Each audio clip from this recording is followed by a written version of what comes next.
लेकिन अगर आप देख सकते हैं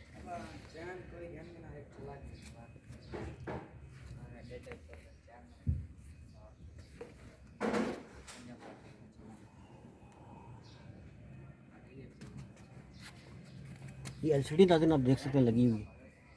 ये गियर है इसके यहाँ पर, और गियर लीवर है यहाँ।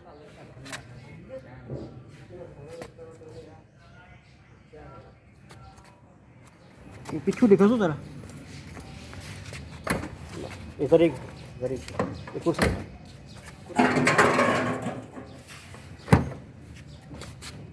नाज़रीन बैक साइड आप देख सकते हैं, बेहतरीन खुली गाड़ी है बहुत ज़्यादा, ये माशाल्लाह। बंद कर।